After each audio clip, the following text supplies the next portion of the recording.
Assalamualaikum warahmatullahi wabarakatuh. Alhamdulillahirabbil alamin. Allahumma shalli wa sallim ala sayyidina Muhammadin nabil amin wa ala alihi wa sahbihi ajma'in. Amma ba'd. Alhamdulillah, hari ini kita sama-sama bisa dikumpulkan oleh Allah Subhanahu wa taala untuk melanjutkan materi kita kembali pada pertemuan yang ke-11 ini untuk mata kuliah fikih munakahat. Apa kabar semuanya? Alhamdulillah. Hari ini hujan atau dalam keadaan baik-baik saja?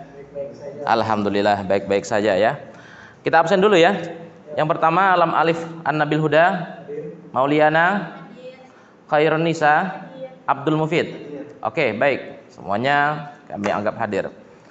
Di pertemuan ke-11 ini kita akan menyampaikan tentang masalah talak seperti yang sudah dilihat di dalam slide-nya, yang mana capaian pembelajaran hari ini agar mahasiswa bisa dan mampu menyimpulkan pengertian talak dan bisa mengetahui pembagian daripada talak itu. Oke, sebelum kita lanjut, saya akan bertanya dulu kepada kalian di sini.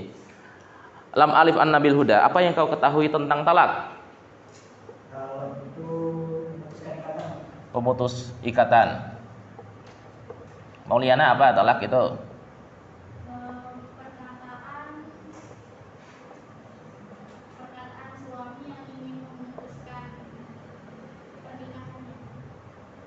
Oke, kemudian Khairinisa. Putusnya ikatan perkawinan. Selanjutnya Mufid. Jatuhnya talak. Jatuhnya Perkataan yang menyebabkan putusnya cadang. Oke, berarti bisa dikatakan kata-kata yang menjatuhkan atau kata-kata yang menjadi penyebab suatu talak itu dianggap jatuh. Oke, di sini mungkin bisa kita lihat ya pengertian daripada talak. Nah, secara bahasa itu disebut dengan pemutusan ikatan. Ibarat kata tuh sesuatu yang sudah terjalin dengan baik dan sesuatu itu sudah ibarat kita tuh terpupuk dengan baik, semuanya itu hancur berantakan. Semuanya itu tuh akan tidak ada artinya lagi ketika sudah terjadinya suatu talak. Nah, makanya secara istilah talak itu adalah pemutusan tali perkawinan. Jadi nggak semua talak itu tuh yang disebut semua yang putus itu disebut talak, tidak. Tapi seolah-olah ada ikrar di dalamnya untuk memutus ikatan pernikahan antara suami dan istri.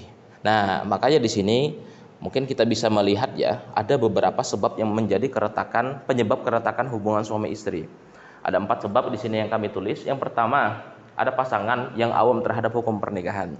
Jujur saja, Bapak ingin bertanya kepada kalian, misalnya kan, Lam Alif An-Nabil, sejak kapan kamu tahu tentang mata kuliah atau materi tentang masalah hukum pernikahan?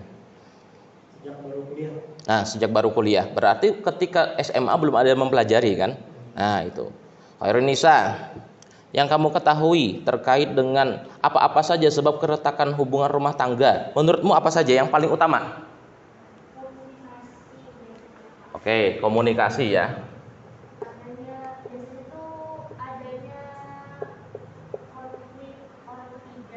Oke, konflik. Kemudian ekonomi. Oke, kita ambil 3 dulu. Nah, sebenarnya tiga hal ini sebenarnya kalau kita ambil tertumpu pada satu. Menurut hasil penelitian itu disebutkan bahwa kebanyakannya faktor yang menyebabkan terjadinya pemicu daripada perceraian itu adalah komunikasi yang tidak stabil. Suami menyembunyikan uang yang dia terima daripada istrinya, atau istri menggunakan harta milik suami dengan tanpa ngomong. Nah, masalah orang ketiga, orang keempat dan lain sebagainya itu hanyalah faktor pendukungnya saja. Di sini kita sebutkan sebab-sebab keretakan hubungan suami istri itu yang pertama, awamnya pasangan terhadap hukum pernikahan.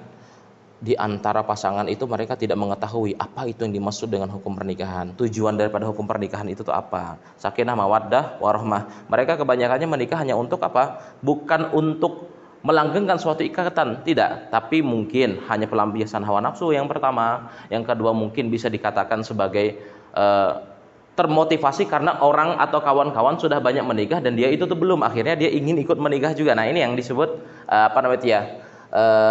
keindahan semu. yang dimiliki oleh para pasangan. Nah, di sini kita sebutkan ada beberapa pembagian talak ya. Yang pertama disebut dengan talak sunni dan talak bid'i, yang kedua disebut dengan talak raj'i dan talak ba'in. Secara singkatnya seperti ini. Talak sunni itu talak yang dibolehkan, talak bid'i itu talak yang tidak diperbolehkan. Tapi ini biasanya jarang ditanyakan, yang kebanyakannya itu di sini. Ketika kalian ujian komprehensif, nanti kalian akan Bapak tanya seperti itu. Apa perbedaan talak atau talak terbagi menjadi berapa?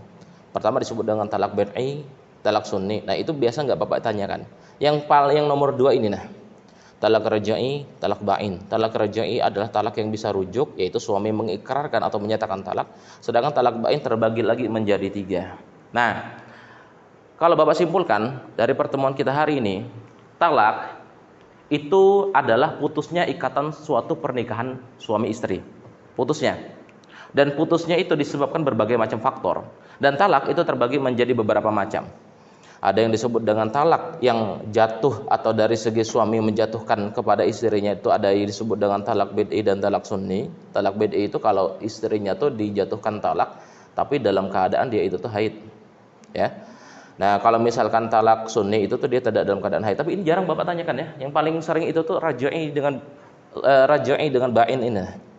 Karena masih banyak orang-orang yang masih belum memahami perbedaan antara talak raj'i dengan talak ba'in. Nah, ini kalau misalkan kita kaitkan dengan konsep moderasi, perlu diketahui kalau di agama lain itu tidak mengenal yang namanya seperti ini. Apabila mereka itu bercerai, mereka langsung ke pengadilan negeri. Mengajukan ke pengadilan negeri, tidak ada istilah penjatuhan talak. Yang memutus talak itu adalah pengadilan. Nah, kalau di Indonesia apakah seperti demikian juga? Benar. Menganut asas seperti demikian juga, tapi ketika si suami menjatuhkan talak kepada istrinya, suami yang mengikrarkan nanti di hadapan pengadilan. Tetap ada proses seperti demikian, tidak bisa hanya diputus tek kayak itu.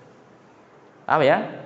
Nah, lain ceritanya kalau misalkan si istri menggugat cerai suaminya. Nah, si istrinya itu tuh nanti mengajukan ke pengadilan, pengadilan akan melihat, oh ternyata layak untuk diceraikan. Karena dengan berbagai macam sebab, diantaranya suaminya itu tuh KDRT, maka dia akan diputus cerai. Tanpa ada ikrar di dalamnya, hakim akan memutus perceraian tersebut. Nah, ini berbeda ya dengan yang ada di agama lain. Tapi itulah konsep Indonesia, itulah konsep yang ada di Nusantara kita, atau konsep hukum yang ada di Indonesia ini. Oke, terakhir saya ingin bertanya kepada Mauliana Anda nih. Seandainya ada seseorang ayah atau seorang laki-laki lah yang dia itu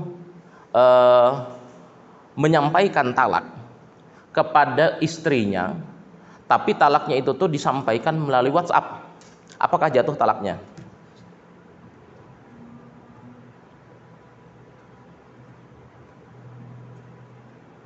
Jatuh atau tidak? Jatuh. Oke. Lam Alim, menurutmu jatuh atau tidak? Disampaikan melalui WhatsApp. Oke, jatuh. Oke, nanti akan kita bahas ya di pertemuan yang akan datang. Di pertemuan yang akan datang nanti kita lihat bagaimana cara suami menjatuhkan talaknya itu tuh. Ada talak yang bil lisan, ada talak bil kitabah, dan lain-lain sebagainya. Nanti itu ada pembahasan yang lebih lanjut. Insya Allah akan kita sambung lagi di pertemuan yang akan datang.